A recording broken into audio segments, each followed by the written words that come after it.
मेरे प्यारे देशवासियों, नमस्कार। हर मन की बात से पहले देश के हर कोने से, हर आयु वर्ग के लोगों से मन की बात को लेकर के ढेर सारे सुझाव आते हैं। आकाशवाणी पर आते हैं, नरेंद्र मोदी ऐप पर आते हैं, माईगोव के माध्यम से आते हैं, फ़ोन के द्वारा आते हैं, रिकॉर्डेड मैसेज के द्वारा आते हैं। और जब कभी-कभी मैं उसे समय निकाल करके देखता हूँ तो मेरे लिए एक सुखद अनुभव होता है। इतनी विविधताओं से भरी हुई जानकारियाँ मिलती हैं। देश के हर कोने में शक्तियों का अंबार पड़ा है। साधक की तरह समाज में खपे हुए लोगों का अनगिनत योगदान।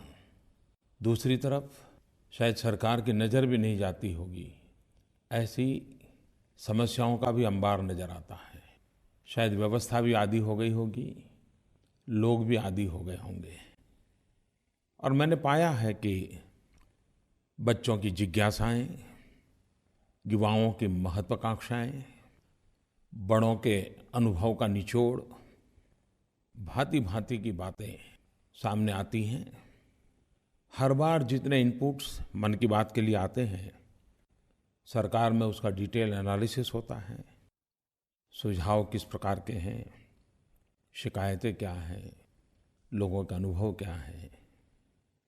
आमतौर पर देखा गया है कि मनुष्य का स्वभाव होता है दूसरे को सलाह देने का। ट्रेन में, बस में जाते और किसी को खांसी आ गई तो तुरंत दूसरा आके कह के ऐसा करो। सलाह देना, सुझाव देना, ये जैसे मानो हमारे यहाँ स्वभाव में है। शुरू में मन की बात को लेकर के भी जब सुझाव आते थे, सलाह के शब्द सुनाई देते थे, पढ़ने को मिलते थे, तो हमारी टीम को भी यही लगता था कि ये बहुत सारे लोग को शायद आदत होगी।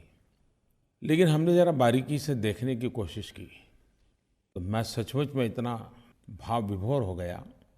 ज़्यादातर सुझाव देने वाले लोग वो हैं, मुझ तक पहुंचने का प्रयास करने वाले लोग वो हैं जो सचमुच में अपने जीवन में कुछ न कुछ करते हैं। कुछ अच्छा हो उस पर वो अपनी बुद्धि, शक्ति, सामर्थ्य, परिस्थिति के अनुसार प्रयत्नरत है। और ये चीज़ें जब ध्यान में आई तो मुझे लगा कि ये सुझाव सामान्य नहीं है, ये अनुभव के निचोड़ से निकले हुए हैं। कुछ लोग सुझाव इसलिए भी देते हैं कि उनको लगता है कि अगर यही विचार जहाँ काम कर रहे हैं, वो विचार अगर और लोग सुने और उसका एक व्यापक रूप मिल जाए तो बहुत लोगों को फायदा हो सकता है। और इसलिए उनकी स्वाभाविक इच्छा रहती है कि मन की बात में अगर इसका जिक्र हो जाए। ये सभी बातें मेरी दृष्टि से अत्यंत सकारात्मक है। मैं सबसे पहले तो अधिकतम सुझाव जो कि कर्मयोगियों के हैं, समाज के लिए कुछ न कुछ कर गुजरने वाले लोगों के हैं, मैं उनके प्रति आभार व्यक्त करता हूँ। इतना ही नहीं, मैं किसी बात को जब मैं उल्लेख करता हूँ तो ऐसी ऐसी चीज़ें ध्यान में आती हैं तो बड़ा ही आनंद होता है। पिछली बार मन की बात में कुछ लोगों ने मुझे सुझाव दिया था, फूड वेस्ट हो रहा है उसके संबंध में चिंता जताई थी और मैंने उल्लेख किया। और जब उल्लेख किया तो उसके बाद नरेंद्र मोदी ऐप पर, माईगोव पर देश के अनेक कोने में से अनेक लोगों ने कैसे कैसे इनोवेटिव आइडियाज़ के साथ फूड वेस्ट को बचाने के लिए क्या क्या प्रयोग किए हैं। मैंने भी कभी सोचा नहीं था कि हमारे देश में खास करके युवा पीढ़ी लंबे अरसे से इस काम को कर रही है। कुछ सामाजिक संस्थाएं करती हैं तो हम कई वर्षों से जानते आए हैं, लेकिन मेरे देश के युवा इसमें लगे हुए हैं ये तो मुझे बाद में पता चला। कईयों ने मुझे वीडियोज भेजे हैं। कई स्थान हैं जहाँ रोटी बैंक चल रही है। लोग रोटी बैंक में अपने यहाँ से रोटी जमा करवाते हैं, सब्जी जमा करवाते हैं और जो नीडी लोग हैं वे वहाँ से प्राप्त भी कर लेते हैं। देने वाले को भी संतोष होता है, लेने वाले को भी कभी नीचा नहीं देखना पड़ता है। समाज के सहयोग से कैसे काम होते हैं इसका ये उदाहरण है। आज अप्रैल महीना पूर्ण हो रहा है, आखिरी दिवस है। 1 मई को गुजरात और महाराष्ट्र का स्थापना दिवस है। इस अवसर पर दोनों राज्यों के नागरिकों को मेरी तरफ से बहुत-बहुत शुभकामनाएं। दोनों राज्यों ने विकास की नई-नई ऊंचाइयों को पार करने का लगातार प्रयास किया है, देश की उन्नति में योगदान दिया है और दोनों राज्यों में महापुरुषों की अविरत श्रृंखला और समाज के हर क्षेत्र में उनका जीवन हमें प्रेरणा देता रहता है। और इन महापुरुषों को याद करते हुए राज्य के स्थापना दिवस पर 2022 आज़ादी के 75 साल हम अपने राज्य को, अपने देश को, अपने समाज को, अपने नगर को, अपने परिवार को कहाँ पहुँचाएंगे, इसका संकल्प लेना चाहिए। उस संकल्प को सिद्ध करने के लिए योजना बनानी चाहिए और सभी नागरिकों के सहयोग से आगे बढ़ना चाहिए। मेरी इन दोनों राज्यों को बहुत-बहुत शुभकामनाएं हैं। एक ज़माना था जब क्लाइमेट चेंज ये एकेडमिक वर्ल्ड का विषय रहता सेमिनार का विषय रहता था, लेकिन आज हम लोगों की रोज़मर्रा की ज़िंदगी में हम अनुभव भी करते हैं, अचरज भी करते हैं। कुदरत ने भी खेल के सारे नियम बदल दिए हैं। हमारे देश में मई जून में जो गर्मी होती है वो इस बार मार्च अप्रैल में अनुभव करने की नौबत आ गई। और मुझे मन की बात पर जब मैं लोगों के सुझाव ले रहा था तो ज़्यादातर सुझाव इन गर्मी के समय में क्या करना चाहिए उस पर लोगों ने मुझे दिए हैं। वैसे सारी बातें प्रचलित हैं, नया नहीं होता है, लेकिन फिर भी समय पर उसका पुनःस्मरण बहुत काम आता है। कोई श्रीमान प्रशांत कुमार मिश्र, टीएस कार्तिक, ऐसे अनेक मित्रों ने पक्षियों की चिंता की है। उन्होंने कहा कि बालकनी में, छत पे पानी रखना चाहिए। और मैंने देखा है कि परिवार के छोटे-छोटे बालक इस बात को बखूबी करते हैं। एक बार उनको ध्यान में आ जाए कि पानी क्यों भरना चाहिए तो वो दिन में 10 बार देखने जाते हैं कि जो बर्तन रखा है उसमें पानी है कि नहीं है, और देखते रहते हैं कि पक्षी आए कि नहीं आए। हमें तो लगता है कि ये खेल चल रहा है, लेकिन सचमुच में बालक मन में ये संवेदनाएं जगाने का एक अद्भुत अनुभव होता है। आप भी कभी देखिए, पशु पक्षी के साथ थोड़ा सा भी लगाव एक नए आनंद की अनुभूति कराता है। कुछ दिन पहले मुझे गुजरात से श्रीमान जगत भाई ने अपनी एक किताब भेजी, सेव द स्पैरोज, और जिसमें उन्होंने गौरैया की संख्या जो कम हो रही है उसकी चिंता तो की है, लेकिन स्वयं ने मिशन मोड में उसके संरक्षण के लिए क्या प्रयोग किए हैं, क्या प्रयास किए हैं, बहुत अच्छा वर्णन उस किताब में है। वैसे हमारे देश में तो पशु पक्षी, प्रकृति, उसके साथ सहजीवन की बात उस रंग से हम रंगे हुए हैं, लेकिन फिर भी ये आवश्यक है कि सामूहिक रूप से ऐसे प्रयासों को बल देना चाहिए। जब मैं गुजरात में मुख्यमंत्री था तो दाऊदी बोहरा समाज के धर्मगुरु सैयदना साहब को 100 साल हुए थे। वे 103 साल तक जीवित रहे थे और उनके 100 साल निमित्त बोहरा समाज ने बुरहानी फाउंडेशन के द्वारा इस पैरों को बचाने के लिए बहुत बड़ा अभियान चलाया था। इसका शुभारंभ करने का मुझे अवसर मिला था। करीब 52,000 बर्ड फीडर्स उन्होंने दुनिया के कोने-कोने में वितरित किए थे। Guinness book of world record में भी उसको स्थान मिला था। कभी-कभी हम इतने व्यस्त होते हैं तो अखबार देने वाला, दूध देने वाला, सब्जी देने वाला, पोस्टमैन, कोई भी हमारे घर के दरवाजे से आता है, लेकिन हम भूल जाते हैं कि गर्मी के दिन है, जरा पहले उसको पानी का तो पूछें। नौजवान दोस्तों, कुछ बातें आपके साथ भी तो मैं करना चाहता हूँ। मुझे कभी-कभी चिंता हो रही है कि हमारी युवा पीढ़ी में कई लोगों को कंफर्ट जोन में ही ज़िंदगी गुजारने में मजा आती है। माँ-बाप भी बड़े एक रक्षात्मक अवस्था में ही उनको लालन-पालन करते हैं। कुछ दूसरे एक्सट्रीम भी होते हैं, लेकिन ज़्यादातर कंफर्ट जोन वाला नज़र आता है। अब परीक्षाएं समाप्त हो चुकी हैं, वैकेशन का मजा लेने के लिए योजनाएं बन चुकी होगी। समर वैकेशन गर्मियां होने के बाद भी जरा अच्छा लगता है।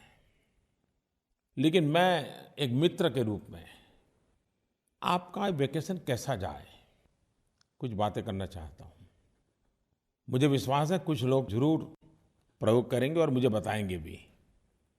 क्या आप वैकेशन के इस समय का उपयोग, मैं 3 सुझाव देता हूँ, उसमें से तीनों करें तो बहुत अच्छी बात है, लेकिन 3 में से एक करने का प्रयास करें। ये देखें कि न्यू एक्सपीरियंस हो, प्रयास करें कि न्यू स्किल का अवसर लें, कोशिश करें कि जिसके विषय में न कभी सुना है, न देखा है, न सोचा है, न जानते हैं, फिर भी वहाँ जाने का मन करता है और चले जाएं। New places, new experiences, new skills. कभी कभार किसी चीज़ को टीवी पर देखना या किताब में पढ़ना या परिचितों से सुनना और उसी चीज़ को स्वयं अनुभव करना, तो दोनों में आसमान जमीन का अंतर होता है।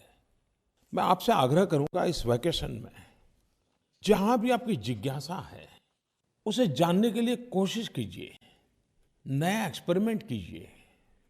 एक्सपेरिमेंट पॉजिटिव हो, थोड़ा कंफर्ट जोन से बाहर ले जाने वाला हो। हम मध्यम वर्गीय परिवार के हैं, सुखी परिवार के हैं। क्या दोस्तों कभी मन करता है कि रिजर्वेशन किए बिना रेलवे के सेकंड क्लास में टिकट लेकर के चढ़ जाएं, कम से कम 24 घंटे की सफर करें? क्या अनुभव आता है? उन पैसेंजरों की बातें क्या है? वो स्टेशन पे उतर के क्या करते हैं?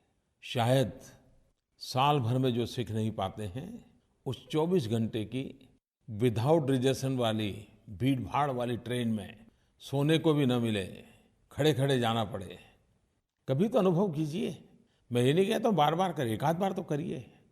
शाम का समय हो, अपना फुटबॉल लेकर के, वॉलीबॉल लेकर के या कोई भी खेलकूद का साधन लेकर के तद्दन गरीब बस्ती में चले जाएं। उन गरीब बालकों के साथ खुद खेलिए। आप देखिए, शायद जिंदगी में खेल का आनंद पहले कभी नहीं मिला होगा, ऐसा आपको मिलेगा। समाज में इस प्रकार की जिंदगी गुजारने वाले बच्चों को जब आपके साथ खेलने का अवसर मिलेगा, आपने सोचा है उनके जीवन में कितना बड़ा बदलाव आएगा? और मैं विश्वास करता हूँ एक बार जाएंगे, बार बार जाने का मन कर जाएगा। ये अनुभव आपको बहुत कुछ सिखाएगा। कई वॉलंटियर ऑर्गेनाइजेशंस सेवा के काम करते रहते हैं। आप तो गूगल गुरु से जुड़े हुए हैं, उस पर ढूंढिए किसी ऐसे ऑर्गेनाइजेशन के साथ 15 दिन 20 दिन के लिए जुड़ जाइए, चले जाइए, जंगलों में चले जाइए। कभी कभी बहुत समर कैंप लगते हैं, पर्सनालिटी डेवलपमेंट के लगते हैं, कई प्रकार के विकास के लिए लगते हैं, उसमें शरीक हो सकते हैं। लेकिन साथ साथ कभी आपको लगता है कि आपने ऐसे समर कैंप किए हो, पर्सनालिटी डेवलपमेंट का कोर्स किया हो, आप बिना पैसे लिए समाज के उन लोगों के पास पहुंचे जिनको ऐसा अवसर नहीं है, और जो आपने सिखाए उनको सिखाएं। कैसे किया जा सकता है, आप उनको सिखा सकते हैं। मुझे इस बात की भी चिंता सता रही है कि टेक्नोलॉजी दूरियां कम करने के लिए आई, टेक्नोलॉजी सीमाएं समाप्त करने के लिए आई, लेकिन उसका दुष्परिणाम ये हुआ है कि एक ही घर में 6 लोग एक ही कमरे में बैठे हो, लेकिन दूरियां इतनी हो कि कल्पना ही नहीं कर सकते। क्यों? हर कोई टेक्नोलॉजी से कहीं और बिजी हो गया है। सामूहिकता भी एक संस्कार है, सामूहिकता एक शक्ति है। दूसरा मैंने कहा कि स्किल, क्या आपका मन नहीं करता है कि आप कुछ नया सीखें? आज स्पर्धा का युग है, एग्जामिनेशन में इतने डूबे हुए रहते हैं, उत्तम से उत्तम अंक पाने के लिए खप जाते हैं, खो जाते हैं। वैकेशन में भी कोई न कोई कोचिंग क्लास लगा रहता है, अगली एग्जाम की चिंता रहती है। कभी कभी डर लगता है कि रोबोट तो नहीं हो रही हमारी युवा पीढ़ी, मशीन की तरह जिंदगी नहीं गुजार रही। दोस्तों, जीवन में बहुत कुछ बनने के सपने अच्छी बात है, कुछ कर गुजरने के इरादे अच्छी बात है, और करना भी चाहिए। लेकिन ये भी देखिए कि अपने भीतर जो ह्यूमन एलिमेंट है, वो तो कहीं कुंठित नहीं हो रहा है। हम मानवीय गुणों से कहीं दूर तो नहीं चले जा रहे हैं। स्किल डेवलपमेंट में इस पहलू पर थोड़ा बल दिया जा सकता है क्या? टेक्नोलॉजी से दूर खुद के साथ समय गुजारने का प्रयास। संगीत का कोई वाद्य सीख रहे हैं, कोई नई भाषा के 5-50 वाक्य सीख रहे हैं, तमिल हो, तेलुगु हो, असमिया हो, बांग्ला हो, मलयालम हो, गुजराती हो, मराठी हो, पंजाबी हो। कितनी विविधताओं से भरा हुआ देश है। और नज़र करें तो हमारे अगल-बगल में कोई न कोई सिखाने वाला मिल सकता है। स्विमिंग नहीं आता तो स्विमिंग सीखें, ड्राइंग करें। भले उत्तम ड्राइंग नहीं आएगा, लेकिन कुछ तो कागज़ पे हाथ लेकर लगाने की कोशिश करें। आपका भीतर की जो संवेदना है वो प्रकट होने लग जाएगी। कभी-कभी छोटे-छोटे काम जिसको हम कहते हैं, हमें क्यों न मन करेगा हम सीखें। आपको कार ड्राइविंग सीखने का मन करता है क्या? कभी ऑटो रिक्शा सीखने का मन करता है क्या? आप साइकिल तो चला लेते हैं, लेकिन 3 व्हीलर वाली साइकिल जो लोगों को लेकर के जाते हैं, कभी चलाने की कोशिश किया? आप देखिए ये सारे नए प्रयोग, ये स्किल ऐसी हैं, आपको आनंद भी देगी और जीवन को एक दायरे में जो बांध दिया है ना, उससे आपको बाहर निकाल देगी। आउट ऑफ बॉक्स कुछ करिए दोस्तों। जिंदगी बनाने का यही तो अवसर होता है। और आप सोचते होंगे कि सारी एग्जाम समाप्त हो जाए, कैरियर के नए पड़ाव पर जाऊंगा तब सीखूंगा, तो वो तो मौका नहीं आएगा। फिर आप दूसरी झंझट में पड़ जाएंगे। और इसलिए मैं आपसे कहूँगा, अगर आपको जादू सीखने की शौक हो तो ताश के पत्तों की जादू सीखिए। अपने यार दोस्तों को जादू दिखाते रहिए। कुछ न कुछ ऐसी चीज़ें जो आप नहीं जानते हैं, उसको जानने का प्रयास कीजिए। उससे आपको जरूर लाभ होगा। आपके भीतर की मानवीय शक्तियों को चेतना मिलेगी, विकास के लिए बहुत अच्छा अवसर बनेगा।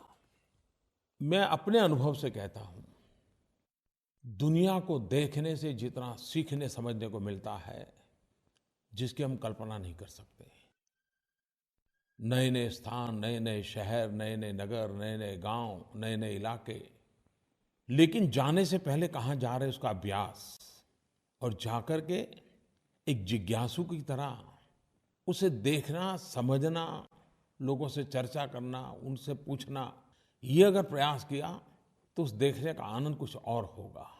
आप जरूर कोशिश कीजिए और तय कीजिए। ट्रैवलिंग ज़्यादा न करें। एक स्थान पर जाकर के 3 दिन 4 दिन लगाइए, फिर दूसरे स्थान पर जाइए, वहाँ 3-4 दिन लगाइए। इससे आपको बहुत कुछ सीखने को मिलेगा। मैं चाहूँगा, और ये भी सही है कि आप जब जा रहे हैं तो मुझे तस्वीर भी शेयर कीजिए। क्या नया देखा, कहाँ गए थे। आप #इनक्रेडिबल इंडिया इसका उपयोग करके अपने इन अनुभवों को शेयर कीजिए। दोस्तों, इस बार भारत सरकार ने भी आपके लिए एक बड़ा अच्छा अवसर दिया है। नई पीढ़ी तो नगद से करीब करीब मुक्त ही हो रही है। उसके कैश की जरूरत नहीं है। वो डिजिटल करेंसी में विश्वास करने लग गई है। आप तो करते हैं, लेकिन इसी योजना से आप कमाई भी कर सकते हैं। आपने सोचा है?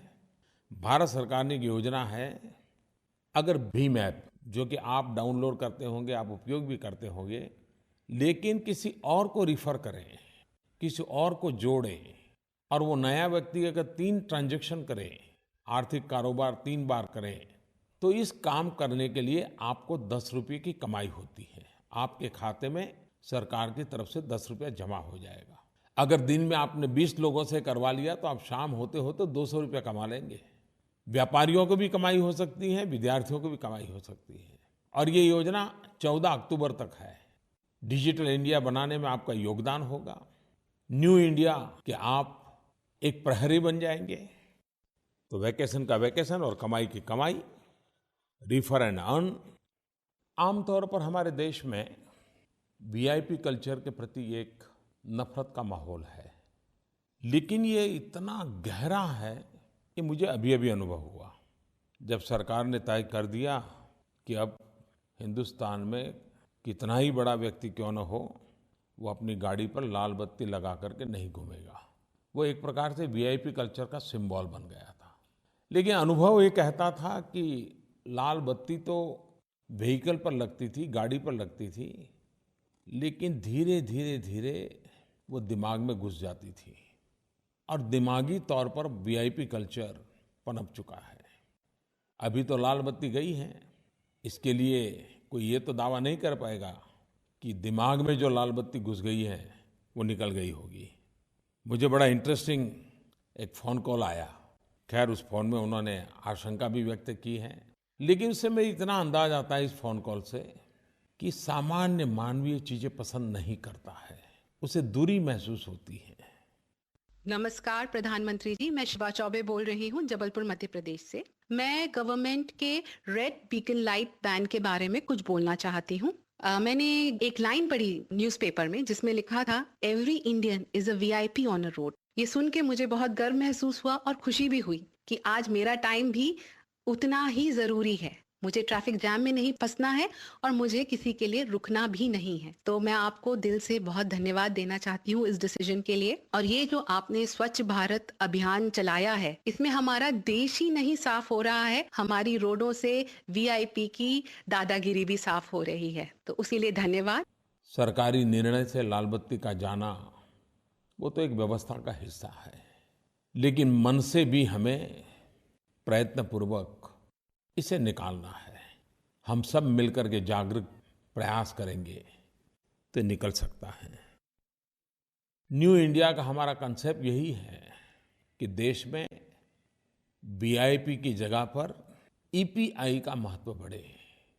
और जब मैं वीआईपी के स्थान पर ईपीआई कह रहा हूं तो मेरा भाव स्पष्ट है, एवरी पर्सन इज इम्पोर्टेंट।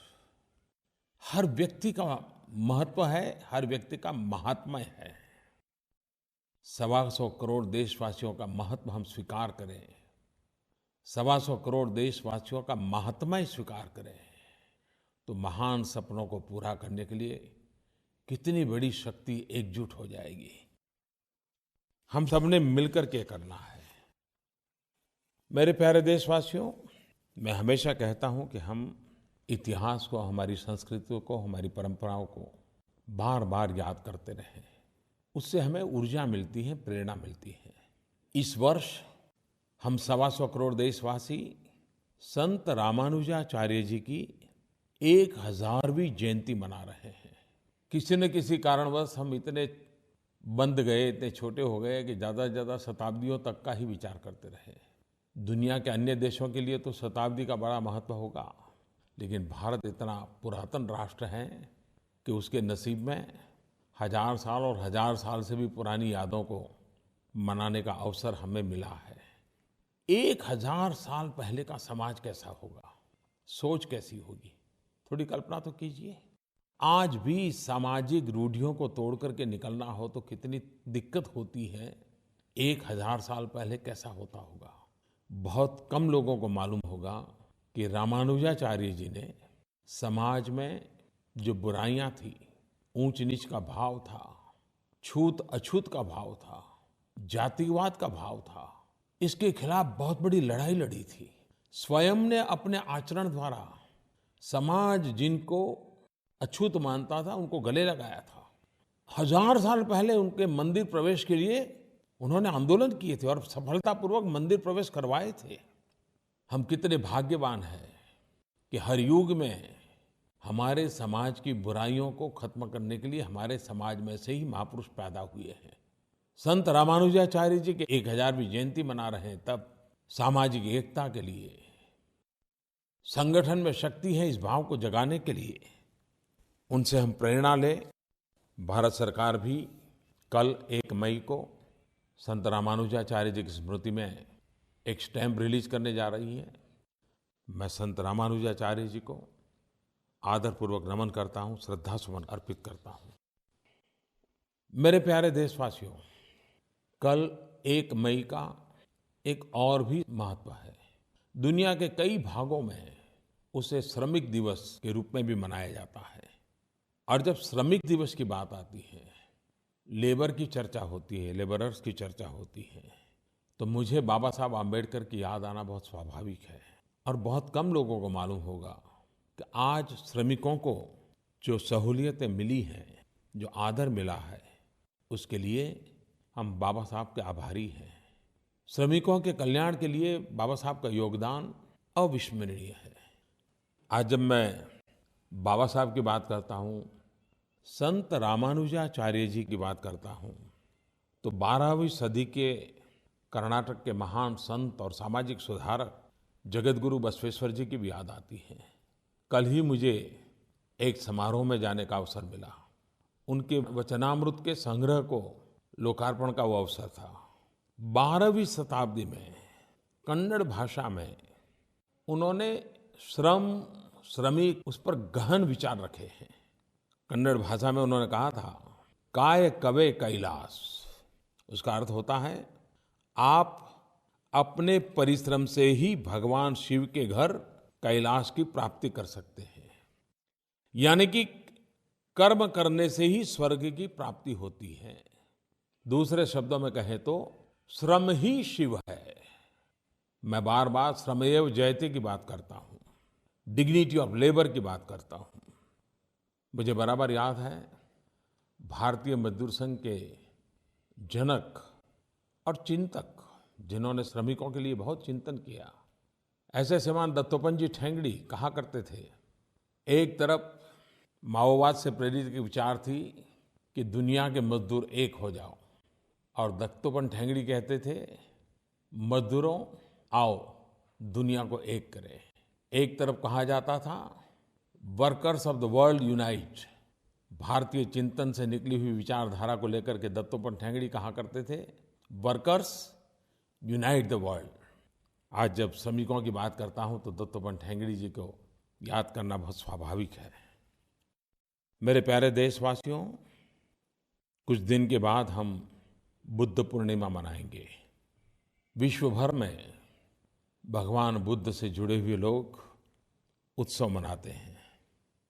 विश्व आज जिन समस्याओं से गुजर रहा है, हिंसा, युद्ध, विनाश लीला, शस्त्रों की स्पर्धा, जब ये वातावरण देखते हैं तो तब बुद्ध के विचार बहुत ही रिलेवेंट लगते हैं। और भारत में तो अशोक का जीवन युद्ध से बुद्ध की यात्रा का उत्तम प्रतीक है। मेरा सौभाग्य है कि बुद्ध पूर्णिमा के इस महान पर्व पर यूनाइटेड नेशंस के द्वारा वैसाख डे मनाया जाता है। इस वर्ष ये श्रीलंका में हो रहा है। इस पवित्र पर्व पर मुझे श्रीलंका में भगवान बुद्ध को श्रद्धा सुमन अर्पित करने का एक अवसर मिलेगा, उनकी यादों को ताज़ा करने का अवसर मिलेगा। मेरे प्यारे देशवासियों, भारत ने हमेशा सबका साथ सबका विकास इसी मंत्र को लेकर के आगे बढ़ने का प्रयास किया है। और जब हम सबका साथ सबका विकास कहते हैं तो वो सिर्फ भारत के अंदर ही नहीं, वैश्विक परिवेश में भी है, और ख़ास करके हमारे अड़ोस पड़ोस देशों के लिए भी है। हमारे अड़ोस पड़ोस के देशों का साथ भी हो, हमारे अड़ोस पड़ोस के देशों का विकास भी हो। अनेक प्रकल्प चलते हैं। 5 मई को भारत दक्षिण एशिया सैटेलाइट लॉन्च करेगा। इस सैटेलाइट की क्षमता तथा इससे जुड़ी सुविधाएं दक्षिण एशिया के आर्थिक तथा डेवलपमेंटल प्राथमिकताओं को पूरा करने में काफ़ी मदद करेगी। चाहे नेचुरल रिसोर्सेज मैपिंग की बात हो, टेलीमेडिसिन की बात हो, एजुकेशन का क्षेत्र हो, या अधिक गहरी आईटी कनेक्टिविटी हो, पीपल टू पीपल संपर्क का प्रयास हो, साउथ एशिया का ये उपग्रह हमारे पूरे क्षेत्र को आगे बढ़ने में पूरा सहायक होगा। पूरे दक्षिण एशिया के साथ सहयोग बढ़ाने के लिए भारत का एक महत्वपूर्ण कदम है, अनमोल नजराना है। दक्षिण एशिया के प्रति हमारी प्रतिबद्धता का यह एक उपयुक्त उदाहरण है। दक्षिण एशियाई देशों जो कि साउथ एशिया सैटेलाइट से जुड़े हैं, मैं उन सब का इस महत्वपूर्ण प्रयास के लिए स्वागत करता हूँ, शुभकामनाएं देता हूँ। मेरे प्यारे देशवासियों, गर्मी बहुत है, अपनों को भी संभालिए, अपने को भी संभालिए। बहुत बहुत शुभकामनाएं। धन्यवाद।